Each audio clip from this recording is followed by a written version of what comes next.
बिस्मिल्लाहिर्रहमानिर्रहीम। अस्सलाम वालेकुम students, Taiyab Inayat is here. Students, आज हम नाइन्थ क्लास केमिस्ट्री के चैप्टर 2 का एक important topic effect of temperature on solubility discuss करने जा रहे हैं। तो सबसे पहले हम सॉल्युबिलिटी को डिफाइन कर लेते हैं। Solubility is the amount of solute that can be dissolved in 100 gram of solvent at a specific temperature. अगर आप 100 ग्राम किसी सॉल्वेंट का लें और उसमें आप किसी भी सोल्यूट को ऐड करें, तो जितनी वो maximum amount of solute dissolve कर सकेगा उस स्पेसिफिक टेम्परेचर पे, उसको हम कहेंगे उसकी सोल्युबिलिटी। मिसाल के तौर पे आपको लास्ट लेक्चर में याद होगा कि हमने शुगर की एग्जांपल ली थी कि रूम टेम्परेचर के ऊपर अगर हम 100 ग्राम वाटर लेते हैं तो उसमें जो मैक्सिमम अमाउंट शुगर की डिज़ोल्व हो सकती है वो 204 ग्राम है। यानी शुगर की सोल्युबिलिटी रूम टेम्परेचर के ऊपर 204 ग्राम है। अब टेम्परेचर का बड़ा सिग्निफिकेंट रोल है मुख्तलिफ सब्सटेंसेस की सोल्युबिलिटी के ऊपर। जैसा कि आप जानते हैं कि जब हम टेम्परेचर बढ़ाते हैं तो काइनेटिक एनर्जी ऑफ मॉलिक्यूल्स जो है वो बढ़ जाती है, जिससे उनकी जो मिक्सिंग है और भी ज़्यादा हो जाती है। जैसे आपको याद होगा कि हमने सैचुरेटेड सोल्यूशन बनाया था शुगर का, फिर हमने सुपर सैचुरेटेड बनाने के लिए उसको हीट किया था, तो उससे उसकी सोल्युबिलिटी मज़ीद इंक्रीज़ हो गई थी।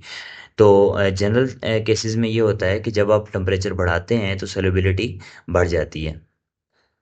लेकिन बच्चों, यहाँ आपने एक इम्पॉर्टेंट पॉइंट नोट करना है कि जो गैसेस की लिक्विड के अंदर सोल्युबिलिटी है वो टेम्परेचर इंक्रीज़ करने से डिक्रीज़ हो जाती है। इसकी रीज़न क्या है कि जब टेम्परेचर डाउन होता है तो आपके पास जो गैस मालिक्यूल्स हैं उनकी काइनेटिक एनर्जी कम होती है और वो जो लिक्विड है उसके अंदर मिक्सअप हुए रहते हैं, यानी उसकी जो सॉल्युबिलिटी है वो ज़्यादा होती है। लेकिन जो जो आप टेम्परेचर इंक्रीज़ करेंगे तो जो गैस के मालिक्यूल्स हैं उनकी काइनेटिक एनर्जी बढ़ जाती है और ज़्यादा से ज़्यादा गैस के मालिक्यूल्स उस लिक्विड से एस्केप आउट होना शुरू हो जाते हैं, जिससे उसकी सॉल्युबिलिटी डिक्रीज़ हो जाती है। एक कॉमन एग्जांपल आप देख सकते हैं कि जो हमारे कार्बोनेटेड ड्रिंक्स होते हैं इसमें हमने कार्बन डाइऑक्साइड मिक्स की होती है। तो आप इनको जितना इनको कम टेम्परेचर पे रखेंगे, यानी इनको ठंडा करेंगे, तो उतनी कार्बन डाइऑक्साइड की जो सोल्युबिलिटी है उसमें ज़्यादा होती है, और जितना वो वार्म होता जाएगा या गर्म होता जाएगा उतनी उसमें से कार्बन डाइऑक्साइड जो है वो एस्केप आउट होती रहती है, यानी वो कम अमाउंट में डिजॉल्व हुई होती है। बच्चों, इस लेक्चर के अंदर हम लिक्विड सॉल्यूशंस को डिस्कस करेंगे। तो जनरल केस में हमने देख लिया है कि टेम्परेचर इंक्रीज़ करने से solubility most of the solutes की इंक्रीज़ होती है। लेकिन डिज़ॉल्विंग प्रोसेस पे डिपेंड करता है कि हमारे पास 3 तरह के केसेस हो सकते हैं। नंबर 1, ऐसे केसेस, ऐसा डिसोल्यूशन प्रोसेस हो सकता है कि जिसमें हीट एब्जॉर्ब हो, यानी एंडोथर्मिक प्रोसेस। एक वो हो सकता है कि जिसमें हीट रिलीज़ हो, यानी एक्सोथर्मिक प्रोसेस। और एक वो जिसके अंदर नो हीट चेंज आ रहा हो। अब टेम्परेचर का अगर हम देखें तो इन तीनों प्रोसेस पे जो टेम्परेचर का इफेक्ट है वो डिफरेंट होगा। ये ग्राफ आपने बच्चों अपनी बुक्स पे देखा होगा। इसमें हम एक्स एक्सिस पे टेम्परेचर लेते हैं और वाई एक्सिस पे हम सोल्युबिलिटी लेते हैं किसी भी सोल्यूट की। तो यहाँ आपको मुख्तलिफ तरह की कर्व्स नज़र आती हैं। अब इसमें आप देखें कि कुछ सब्सटेंसेस की आपको जो सोल्युबिलिटी है बाय इंक्रीजिंग टेम्परेचर डिक्रीज़ होती नज़र आती है। और कुछ सब्सटेंसेस हैं कि जिनमें जैसे आप KNO3 को देखें कि जो जो आप टेम्परेचर इंक्रीज़ कर रहे हैं तो उसकी सोल्युबिलिटी भी इंक्रीज़ कर रही है। और एक NaCl को आप देखें तो यहाँ आप देख रहे हैं कि आप टेम्परेचर इंक्रीज़ करने से उसकी सोल्युबिलिटी के अंदर कोई चेंज नहीं आ रहा, वो ऑलमोस्ट कांस्टेंट आ रही है। तो अब हम देखते हैं कि कैसे टेम्परेचर मुख्तलिफ सब्सटेंसेस की सोल्युबिलिटी के ऊपर डिफरेंट इफेक्ट रखता है। और लेक्चर के लास्ट में हम ये समझने की कोशिश करेंगे कि बेसिकली रीज़न क्या है कि जिसकी वजह से डिफरेंट सब्सटेंसेस की सोल्युबिलिटी के ऊपर टेम्परेचर का डिफरेंट इफेक्ट आता है। सबसे पहले हम देखते हैं कि पोटाशियम नाइट्रेट, सोडियम नाइट्रेट या पोटाशियम क्लोराइड, इस तरह के साल्ट्स को जब आप टेस्ट ट्यूब के अंदर डिज़ोल्व करते हैं तो टेस्ट ट्यूब का टेम्परेचर डाउन हो जाता है और वो आपको कोल्ड महसूस होती है। अब इसका मतलब ये हुआ कि इस प्रोसेस के लिए हीट चाहिए, तो इस तरह के प्रोसेस को हम एंडोथर्मिक प्रोसेस कहते हैं। अब इनमें से किसी भी साल्ट को पानी में डिज़ोल्व करने से पहले आप पानी का टेम्परेचर चेक करें, और फिर आप डिज़ोल्व करने के बाद एंड पे चेक करें, तो आप देखेंगे कि एंड पे टेम्परेचर डाउन आएगा। तो इट मीन्स कि ये आपके पास एंडोथर्मिक प्रोसेस है। एंडोथर्मिक प्रोसेस के लिए चूंकि हीट रिक्वायर्ड होती है, इसलिए अगर आप इस सॉल्यूशन का टेम्परेचर बढ़ाएंगे तो सोल्युबिलिटी इंक्रीज होगी। इट मीन्स कि अगर आपके पास एंडोथर्मिक सॉल्यूशन है तो उसका टेम्परेचर बढ़ाने से उसकी सोल्युबिलिटी बढ़ेगी।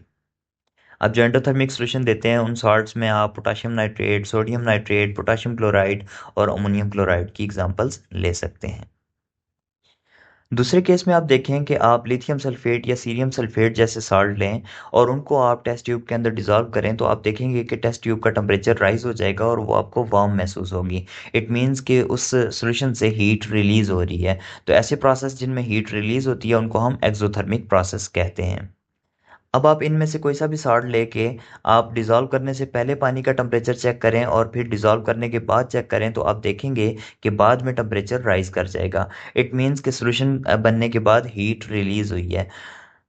अब चूंकि सॉल्यूशन के रिजल्ट में हीट रिलीज हुई है, इट मीन्स कि heat as a by product आ रही है। अब अगर आप ऐसे सॉल्यूशन का टेम्परेचर बढ़ाएंगे तो इसकी सोलबिलिटी डिक्रीज करेगी। चूंकि सॉल्यूशन ऑलरेडी हीट प्रोड्यूस कर रहा है, तो आप मज़ीद हीट देंगे तो इससे सोलबिलिटी जो है वो डिक्रीज हो जाएगी। इन शॉर्ट, जो एक्सोथर्मिक सॉल्यूशंस होंगे उनका टेम्परेचर बढ़ाने से उनकी सोलबिलिटी कम होगी। एग्जांपल के तौर पे sodium sulphate, lithium sulphate, cerium sulphate या कैल्शियम हाइड्रोक्साइड आप ले सकते हैं।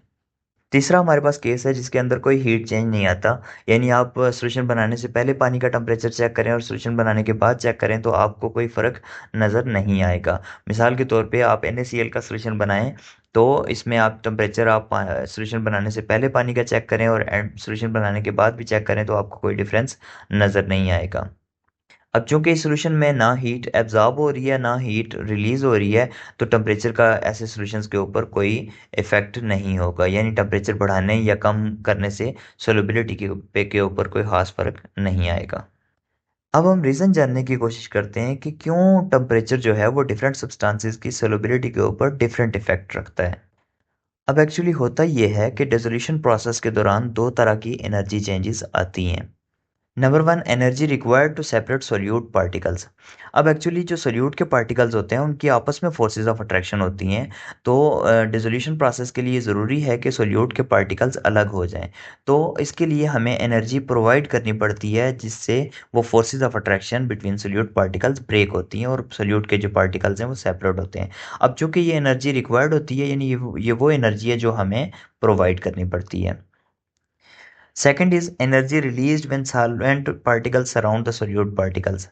जब सोल्यूट के पार्टिकल अलग हो जाते हैं और फिर सॉल्वेंट के पार्टिकल्स उन सोल्यूट पार्टिकल्स को सराउंड कर लेते हैं, तो इस प्रोसेस के दौरान एनर्जी रिलीज होती है।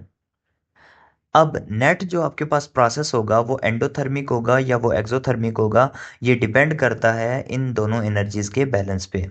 मीन्स हम इस बात को समझ लें कि सोल्यूट की इंटरेक्शन तोड़ने के लिए एनर्जी एब्जॉर्ब होगी, और जब वो सॉल्वेंट के मालिक्यूल सराउंड करेंगे तो उस दौरान एनर्जी रिलीज होगी। अब जो नेट रिजल्ट आएगा वो ये आएगा कि इनमें से दोनों में से जो भी एनर्जी ज़्यादा होगी, तो हमारे पास जो डिसोल्यूशन प्रोसेस है वो उस टाइप का होगा।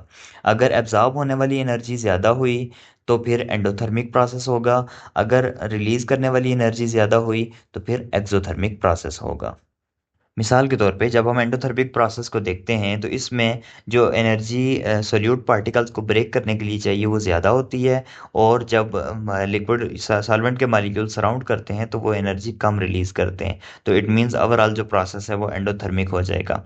अब अगर एंडोथर्मिक प्रोसेस है तो उसका टेम्परेचर इंक्रीज़ करने से उसकी सोलबिलिटी इंक्रीज़ होगी, और जो आपके पास सोल्यूशन है वो उसका टेम्परेचर कम हो जाएगा और जो हीट है वो सराउंडिंग से एब्जॉर्ब होगी। उसके अपोजिट केस होगा एक्सोथर्मिक का। अगर सॉल्यूशन आपका एक्सोथर्मिक है तो उसमें एक्चुअली क्या हो रहा है कि जो एनर्जी रिक्वायर्ड है सोल्यूट पार्टिकल्स को ब्रेक करने के लिए वो आपके पास कम है, और जो सॉल्वेशन के दौरान यानी जब सॉल्वेंट के मॉलिक्यूल सराउंड करते हैं उस दौरान जो रिलीज हो रही है वो ज़्यादा है। तो ओवरऑल क्या होगा कि हीट रिलीज होगी। हीट रिलीज होगी तो इट मीन्स एक्सोथर्मिक प्रोसेस होगा, और हीट सराउंडिंग में यानी सिस्टम से सराउंडिंग में जाएगी, और सोलबिलिटी ऐसे सब्सटेंसेस की टेम्परेचर इंक्रीज करने से डिक्रीज हो जाएगी। और तीसरे केस में ये हो सकता है कि जितनी एनर्जी एब्जॉर्ब हो रही है सोल्यूट को ब्रेक करने के दौरान, उतनी ही एनर्जी सॉल्वेशन के प्रोसेस के दौरान रिलीज हो रही है, यानी नेट आपके पास एनर्जी चेंज ज़ीरो आ रहा है, कोई खास एनर्जी चेंज नहीं आ रहा। अब चूंकि एनर्जी चेंज यानी हीट ना एब्जॉर्ब हो रही है ना रिलीज हो रही है, तो टेम्परेचर का भी कोई खास इफेक्ट नहीं होगा, जैसे हमने NaCl का केस देखा है।